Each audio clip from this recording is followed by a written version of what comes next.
Queridos irmãos, a paz do Senhor.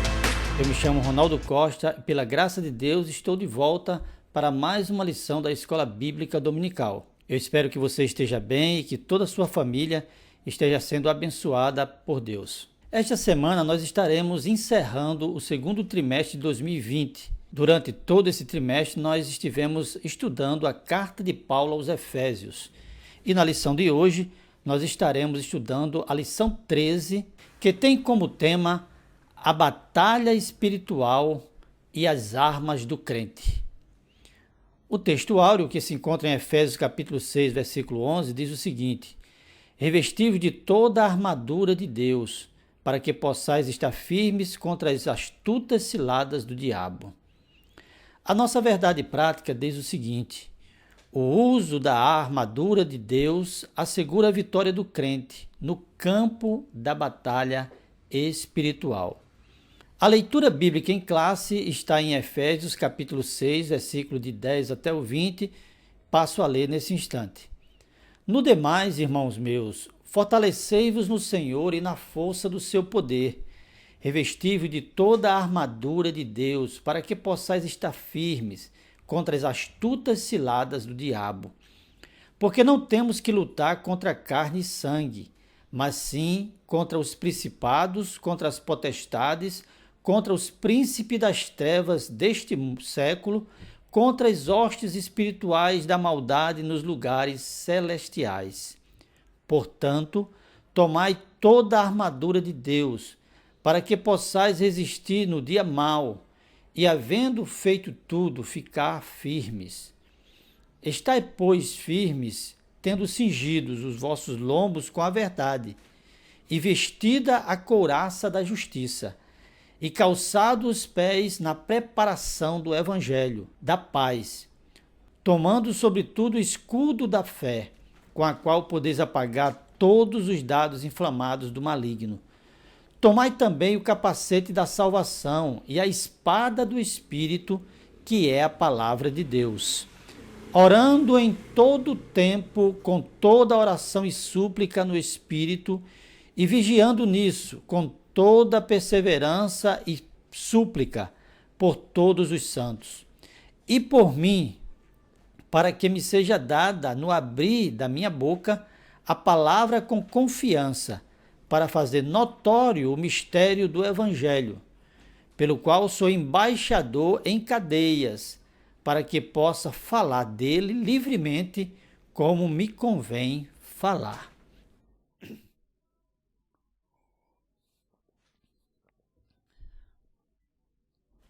Gostaria de lembrar os irmãos que no nosso estudo nós iremos trazer subsídio para cada ponto e cada tópico da lição, sem, no entanto, ler a revista. O comentário da lição deve ser lido pelo professor à medida que ele prepara a sua aula. No texto da leitura bíblica em classe, que é a base do nosso estudo essa semana, o apóstolo Paulo nos deixa ciente de que nós, como Igreja do Senhor, estamos vivendo uma batalha espiritual.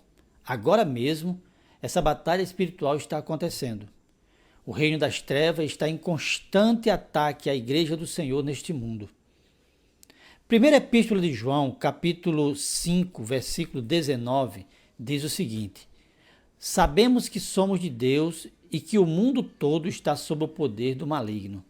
Esse versículo deixa claro a distinção entre dois grupos, aqueles que são de Deus e o diabo com o seu poder, que está gerenciando esse mundo. E é exatamente entre esses dois grupos que se dá essa batalha espiritual. Existem dois extremos que nós, como cristãos, devemos evitar. Primeiro é o extremo que subestima o inimigo. São aqueles que negam a existência do diabo, seus agentes, suas estratégias, suas armas. Mas nós precisamos entender que uma das estratégias do inimigo mais usada por ele é exatamente levar as pessoas a crer que ele não existe.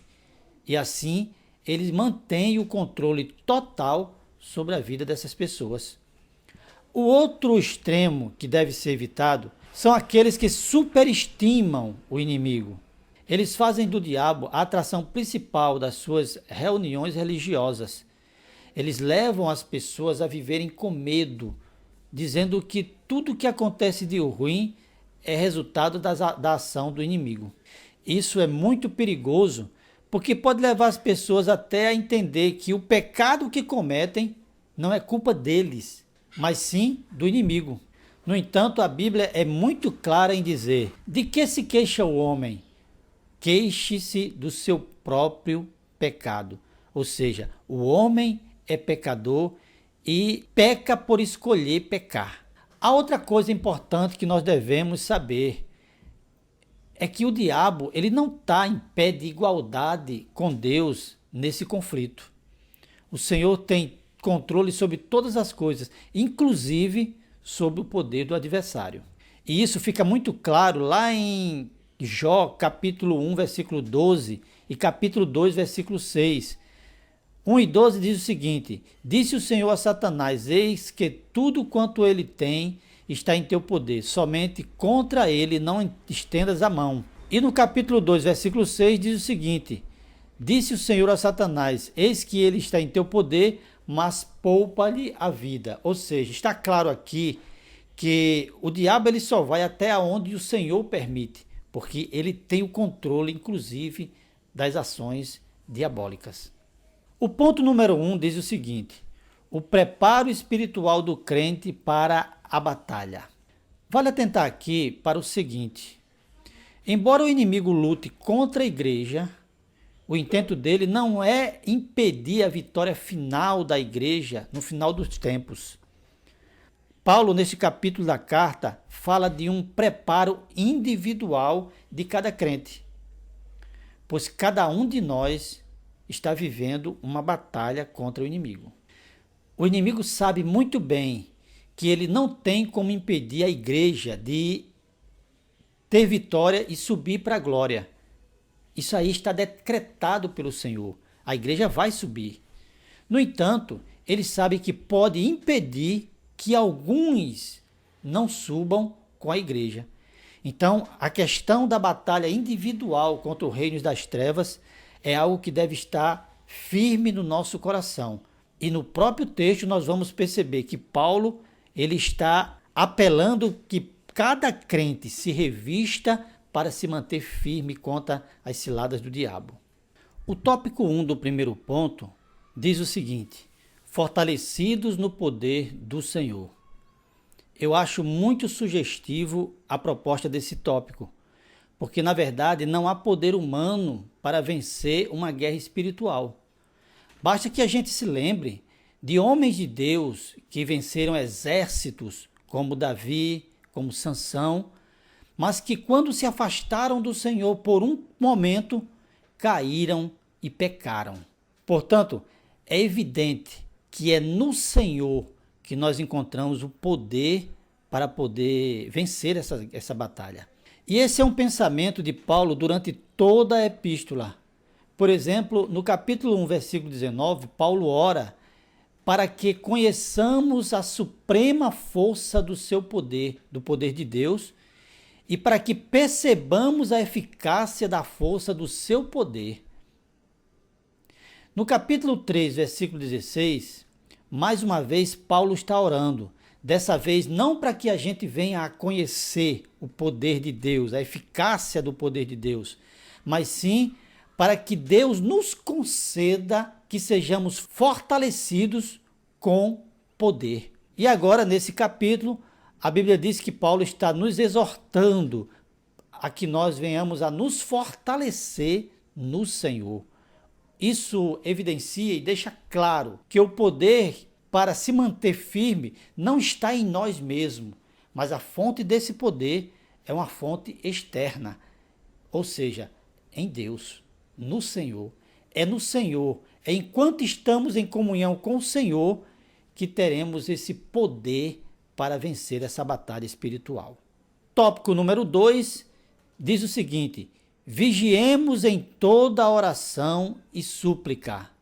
Paulo nos ensina dois elementos fundamentais para vencer essa batalha: vigiar e orar. O apóstolo orou para que fôssemos fortalecidos com poder, e não existe outro lugar a não ser no jardim da oração, aonde nós recebemos esse poder.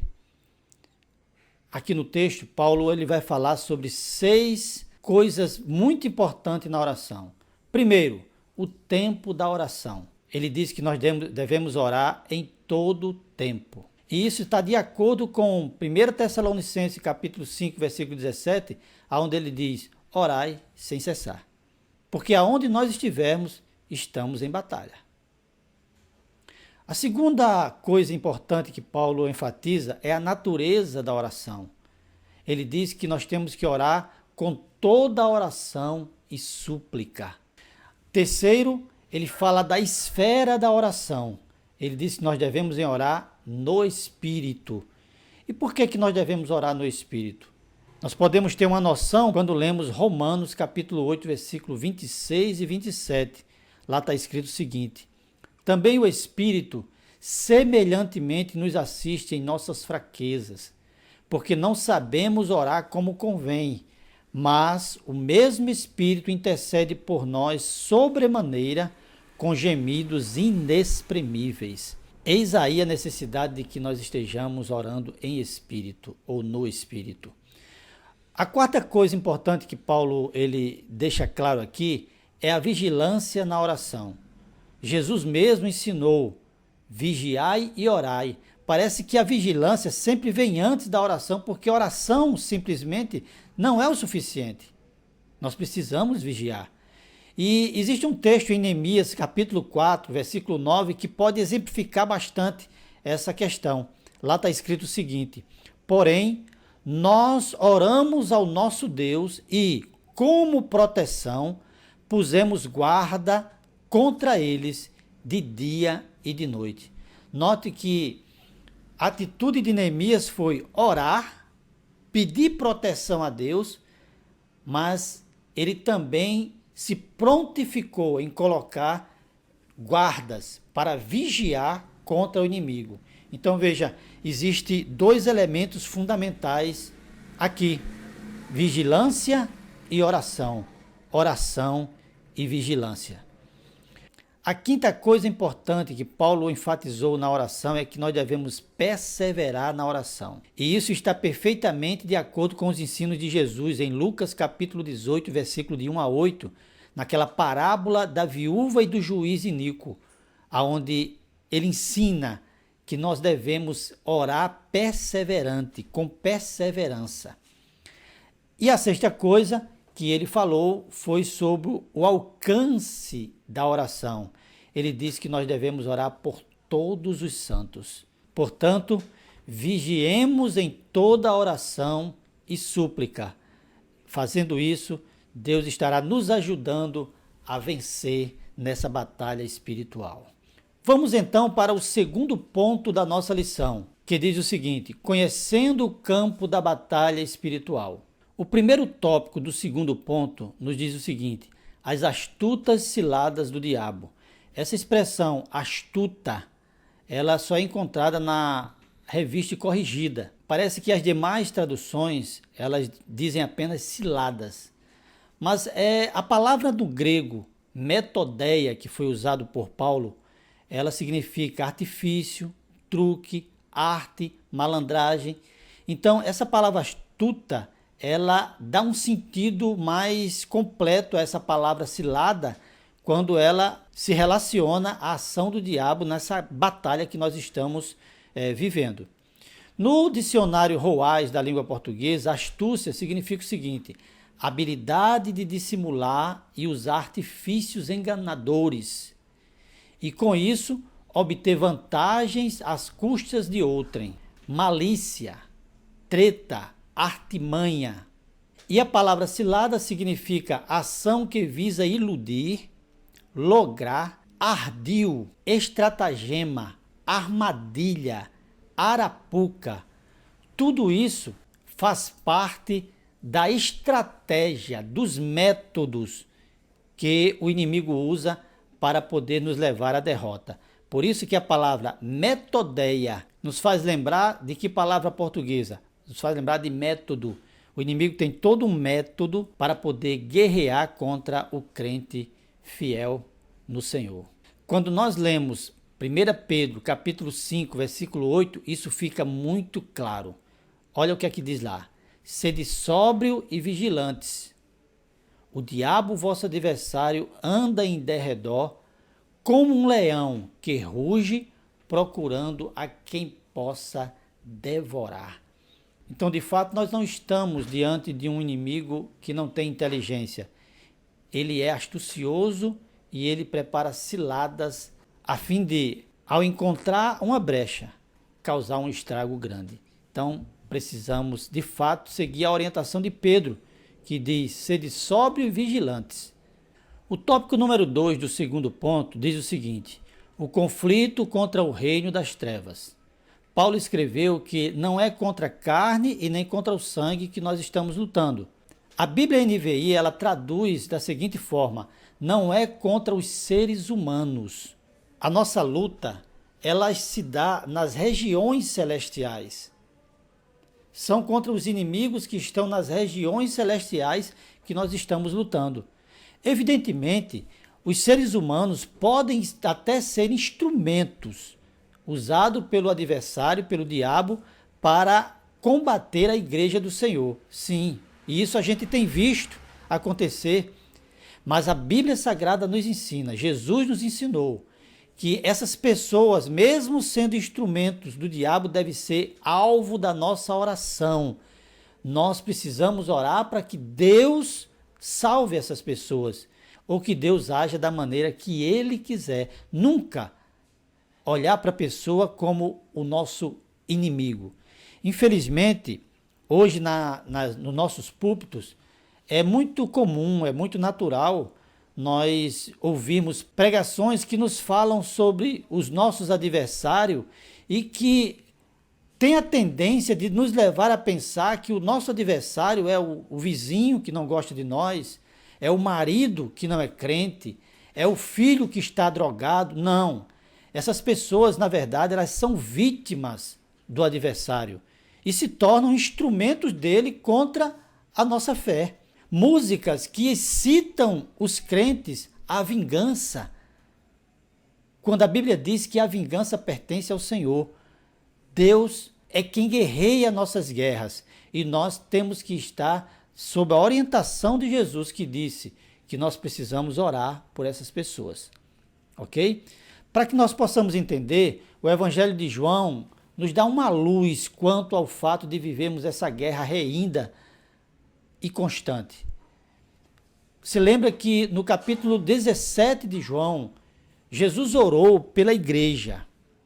E ele orou dizendo assim, Pai, não quero que os tire do mundo, mas que os guarde do mal. Ou seja, Jesus tinha no seu pensamento a batalha que a sua igreja iria viver neste mundo.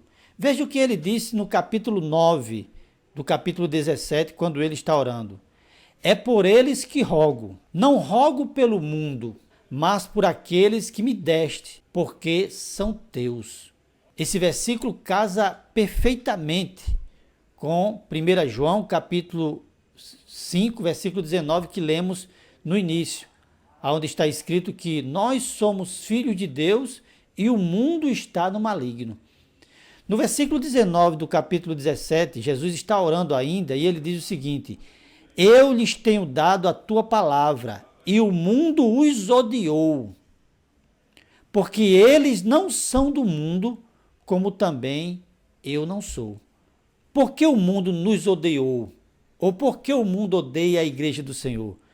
Porque João escreveu, 1 Epístola, capítulo 5, versículo 19, que o mundo jaz no maligno.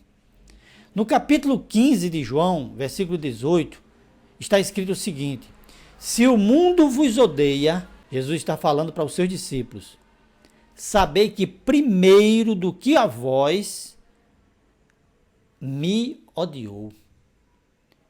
Então, meus amados, se nós somos cristãos, seguidores de Cristo, e se o mundo odiou o Cristo que nós seguimos, Jesus está dizendo aqui que nós também seríamos odiados. Odiado por algumas pessoas do mundo, mas isso não faz delas os nossos inimigos. O nosso inimigo real é espiritual.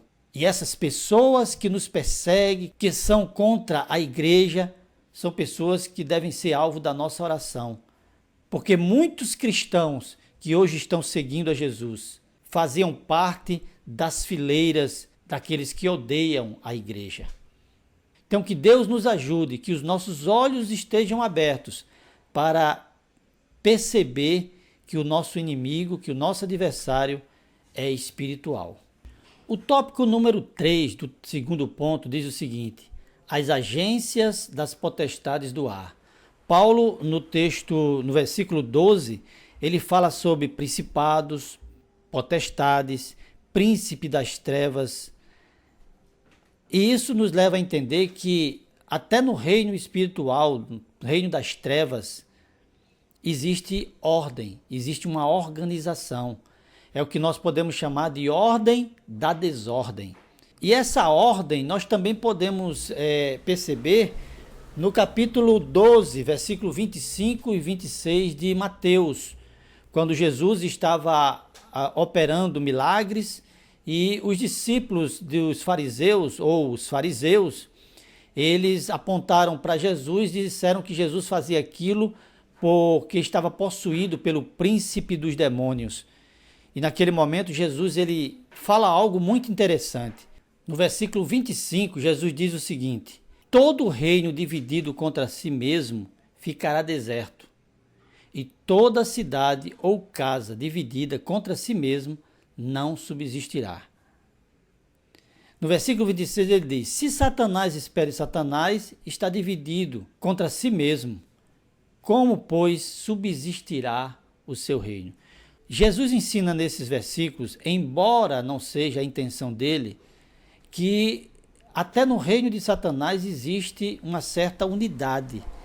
Então veja que até o reino das trevas está em ordem. E essa ordem é para combater a igreja do Senhor.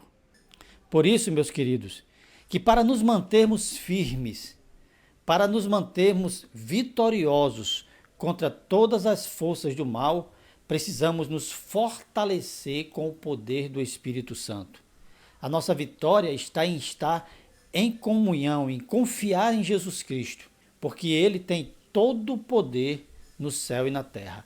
Então que nós possamos estar dispostos a buscar esse poder, esse fortalecimento, porque toda ingerência do mal não terá êxito sobre nossas vidas. Deus estará nos dando sempre vitória em nome de Jesus Cristo. O ponto número 3 da nossa lição diz o seguinte: as armas espirituais indispensáveis ao crente. E o primeiro tópico desse ponto diz o seguinte: a armadura completa de Deus. Paulo acabou de nos mostrar que nós estamos em uma batalha espiritual constante e que o inimigo a ser enfrentado ou resistido, ele está bem organizado para combater a igreja num todo, mas também individualmente cada um dos crentes fiéis em Cristo. E assim, ele passa a mostrar que o crente não está só nessa batalha. Deus providenciou equipamentos que o ajudarão a permanecer firmes na fé no seu Senhor. Está aqui a figura do soldado romano, que naquela época podia ser encontrado em qualquer lugar na cidade, mas Paulo está dentro da cadeia, ele está preso e naturalmente ele está rodeado de soldados e a partir disso Deus o inspira a nos instruir como poderemos ficar firmes no Senhor. Quando Paulo diz, tomai toda a armadura de Deus, a palavra grega para a armadura aqui é panopelia, que enfatiza que nós temos que tomar a armadura completa e não deixar nenhum equipamento desse fora, porque deixar isso fora seria abrir uma brecha para que o inimigo ele pudesse nos vencer. E outra vez aqui, eu queria notar com você a dependência que nós temos de Deus. Tudo o que precisamos para vencer vem de Deus. O poder com o qual nós devemos nos fortalecer vem de Deus. E a armadura que nós precisamos para resistir a esse inimigo é uma armadura que também vem de Deus. Então fica muito mais evidente aquela verdade de Jesus em relação aos seus discípulos, quando ele disse: sem mim nada podeis fazer. É importante chamar a atenção dos nossos alunos de que essa armadura não é um conjunto de objetos místicos que existe no céu e que está à nossa disposição. Nós não devemos dizer a Deus, orar pedindo que Ele nos revista com a sua armadura. Não, de forma alguma. O que Paulo está aqui querendo nos ensinar, através de uma linguagem figurada, é que, assim como o soldado romano, ele utilizava o cinto, a couraça, o calçado, o escudo, o capacete e a espada, da mesma forma nós cristãos devemos carregar conosco a verdade, a justiça, o evangelho, a fé e a palavra de Deus para poder resistir ao adversário das nossas almas. Ok? O segundo tópico do ponto número 3 diz o seguinte: as armas indispensáveis de defesa. Vamos então conhecer as armas que fazem parte da armadura de Deus para que nós possamos nos manter firmes contra o adversário. Começamos com o cinturão da verdade. O cinturão era usado para que o soldado ele pudesse carregar a sua espada, proteger seu abdômen e sustentar a sua túnica. Na armadura do cristão, a verdade é o que o sustenta. O comentarista Francis Fox, ele diz o seguinte: a referência não é feita à verdade do Evangelho, mas ao ato íntimo de cingir-se com a verdade no sentido de integridade. É a verdade no íntimo, como está citado lá em Salmo 51, versículo 6, que diz o seguinte: eis que amas a verdade no íntimo, e no oculto me fazes conhecer a sabedoria. Ou seja, essa verdade é aquela que nós encontramos em João capítulo 3 e versículo 21, quando Jesus disse para Nicodemos o seguinte: mas quem pratica a verdade vem para a luz, a fim de que as suas obras sejam manifestas, porque são feitas em Deus. Ou seja, é andar praticando a verdade, porque quem pratica a verdade está seguro.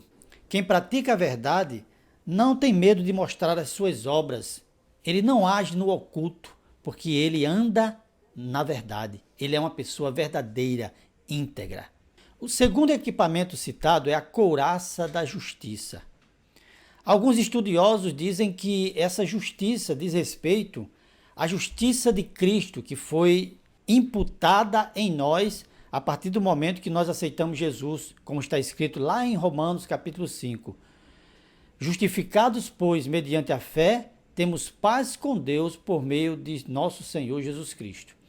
Mas a grande parte dos estudiosos e comentaristas dizem que essa justiça diz respeito à prática da justiça por parte do crente na sua vida diária. Porque a nossa justiça posicional, aquela que foi imputada por Cristo em nós, sem a justiça prática da vida diária por parte do crente, deixaria um buraco imenso para que o inimigo pudesse nos ferir.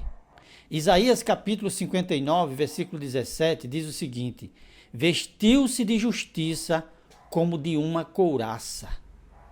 Efésios 5 e 9, Paulo escreveu dizendo o seguinte: pois o fruto da luz consiste em toda bondade, justiça e verdade. E Romanos capítulo 14, versículo 17, diz o seguinte: porque o reino de Deus não é comida e nem bebida, mas justiça e paz e alegria no Espírito. O terceiro elemento que faz parte da armadura do cristão é os calçados. Calçados os pés na preparação do evangelho da paz. O calçado que o soldado romano usava, ele trazia cravos na parte de baixo que o ajudava a se manter firme para se defender e, ao mesmo tempo, dava a ele agilidade na hora de atacar. O conhecimento do Filho de Deus, ou seja, do Evangelho, nos manterá firmes e não seremos levados de um lado para o outro por qualquer vento de doutrina, como escreveu Paulo para o seu filho na fé, Timóteo. Paulo escreveu em Efésios capítulo 4, versículo 13, o seguinte: até que todos alcancemos a unidade da fé, do conhecimento do Filho de Deus, e isso é Evangelho. E cheguemos à maturidade, atingindo a medida da plenitude de Cristo. E ele continua dizendo o seguinte: o propósito é que não sejamos mais crianças, levados de um lado para o outro pelas ondas, nem jogados para cá e para lá por vento de doutrina e pela astúcia e esperteza de homens que induzem ao erro. Ou seja, o calçado da preparação do Evangelho nos ajuda a estar firmes na verdade de Cristo. Não seremos como os Gálatas, que estavam sendo levados a crer em um outro evangelho que não era outro evangelho, porque evangelho de Cristo só existe um. Além de nos manter firme, o calçado do evangelho também nos ajudará a dar passos firmes na proclamação do evangelho de Cristo. Um outro elemento da armadura do cristão é o escudo da fé. O escudo do soldado romano media mais ou menos 1,6 metro. Ele dava condição do soldado se proteger totalmente. E era muito comum que o inimigo, o adversário, lançasse setas, flechas, que na sua ponta vinha com fogo, flechas inflamadas. E o escudo, que era feito de madeira e recoberto com couro, protegia o soldado dessas setas. Por isso que Paulo diz que nós devemos tomar o escudo da fé, com o qual poderemos apagar os dardos inflamados do maligno. Que dardos inflamados são esses? Pode ser desejo de vingança, impureza, pensamentos blasfêmios, desejo de pecar. Os dardos inflamados do maligno são vários, mas o escudo da fé nos manterá protegidos contra essas armas terríveis do adversário. O próximo elemento da armadura do cristão é o capacete da salvação. Paulo, nessa carta, ele fala amplamente e de forma muito bela e profunda sobre a salvação, de como Deus manifestou o seu poder e aplicou essa salvação na nossa vida. E a convicção desta salvação na nossa vida nos manterá firmes até o dia em que seremos salvos definitivamente, quando Jesus Cristo voltar para buscar a sua igreja. O tópico 3 do terceiro ponto diz o seguinte: a imprescindível arma ofensiva. A espada do Espírito, que é a palavra de Deus. A palavra de Deus é uma espada de dois gumes. Hebreus capítulo 4, versículo 2, na NVI, diz o seguinte: pois a palavra de Deus é viva e eficaz e mais afiada que qualquer espada de dois gumes. Ela penetra ao ponto de dividir alma e espírito, juntas e medulas, e julga os pensamentos e intenções do coração. Foi com essa espada que o próprio Jesus venceu Satanás no deserto. Essa espada não é uma espada que nós devemos usar apenas quando vamos aos cultos na nossa igreja. Essa espada, ela deve estar dentro do nosso coração. 24 horas por dia eu tenho que estar com essa espada no meu coração, porque a todo momento o inimigo está querendo me tentar. Quando nós lemos 2 Timóteo capítulo 3, versículo 16, até o capítulo 4, versículo 2, temos uma noção clara da importância da palavra de Deus na nossa vida. Vamos ler aqui na íntegra esses versículos que eu citei. Toda a escritura é inspirada por Deus e útil para o ensino, para a repreensão, para a correção, para a educação na justiça, a fim de que o homem de Deus seja perfeito e perfeitamente habilitado para toda boa obra. E aí, o apóstolo Paulo dá um conselho maravilhoso ao seu filho Timóteo. Ele diz assim, conjuro-te perante Deus e Cristo Jesus, que há de julgar vivos e mortos, pela sua manifestação e pelo seu reino. Prega a palavra. Insta, quer seja oportuno, quer não. Corrige, repreende, exorta com toda longanimidade e doutrina. Paulo, ele tinha convicção da importância da espada do Espírito, da palavra de Deus. E ele disse para Timóteo e disse para todos nós que ensinamos, que pregamos, que nós devemos usar esse instrumento. Ele é suficiente. Então, ouçamos a voz de Paulo dizendo para nós também, prega a palavra. Nós estamos vivendo dias em que, em muitos cultos na nossa igreja, o que nós temos é a palavra do homem. O pregador lê um versículo apenas porque se sente obrigado diante da igreja de ler aquele versículo. E depois ele esquece do versículo e fala 1 hora apenas palavras suas. Mas que nós possamos pregar a palavra.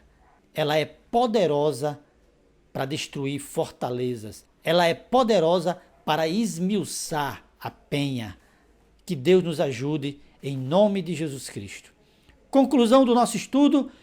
Vimos nesse estudo que estamos em uma guerra real, onde o inimigo é poderoso e real.